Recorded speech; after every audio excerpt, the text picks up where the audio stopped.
Welcome everybody back to the Radical Marketer YouTube channel, where we talk about how to leverage credit, how to leverage social media, and how to make money online. So if those things interest you, smash that like button, punch that subscribe button. I make videos daily, 2 to 3 a day. So if you're watching this video, most likely I've done some other videos as well. So check out the playlist and check out the new videos that I launched today. All right, guys, if you're your first time watching the channel, thank you so much for stopping by.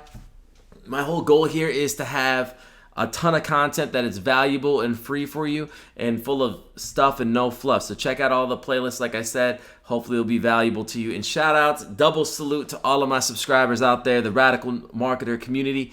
You guys are amazing. I've learned a ton from you, and it's just a pleasure to be connected to you. You guys have been growing the channel like crazy, and it means more to me than you know. All right, guys, let's just jump right into it.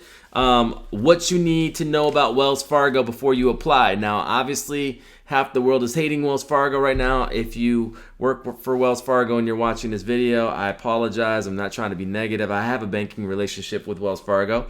I'm not the biggest fan of Wells Fargo. I'll be completely honest with you.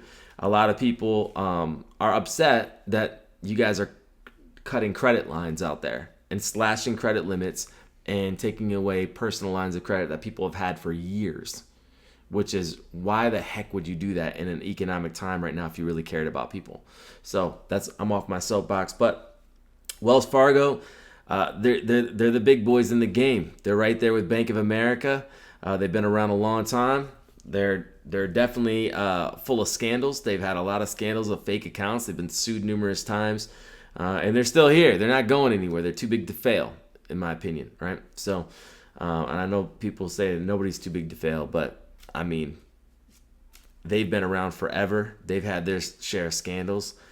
They've had horrible customer service before. They've had sharks there just creating accounts in people's names and opening accounts, and they've had their share of controversy. But regardless, we're not here to judge Wells Fargo with that. I had to get a little bit of venting out of my system, but I want to talk about what you need to know before you apply, because you need to know the rules of the game so you don't get an inquiry with no credit product, okay? So Wells Fargo used to be big about opening up different accounts. They kind of got a little more conservative with that. They promote the business banking relationship, and they're more focused now on how much new credit that you have. They're credit sensitive versus how many cards you have. So if you have more than 2 to 3 accounts opened in the last 6 months, most likely you're going to get denied when you apply for any type of Wells Fargo credit card or banking product, okay? So they're big on very, very few accounts in the last 6 months. That's number one that you didn't know. Number two that you need to know is your best bet is to at least open up a checking or savings account with them, even if you never use it, so that way you can get a higher limit with their credit products, whether you're going for the credit card, whatever credit card you're going for, okay? I have the Platinum card personally. I like the card. I think it's a great 0% card. I don't think it's talked about enough. It's not an easy card to get, but you can get it, right? And they just, that card has been a nice card because I've been able to do 2 credit limit increases with it already with no hard pull. So I will give them that. But you need to make sure that you have very, very few accounts within 6 months. If you have a banking relationship with them, you're going to increase your odds for higher limits on that. And here's the caveat. You can have 1 personal and 1 business card within 16 months. Okay? So that's almost like a year and a half right there. Okay? So if you have, be careful about that, because when they run your business credit when they run business credit and when they run your application for the business card, and we've done videos on that, check out the secured card play, check out the Wells Fargo playlist. You guys can learn about it. But that is the rule: 1 personal and 1 business card within 16 months of each other. Okay? So you can't do 2 personal cards within 16 months. Got to know that. So if you want their new credit card they released, and you want the Platinum card, you got to make that decision of which one you want, which one matters to you more. Does the cash back matter to you, or does the 0% matter to you?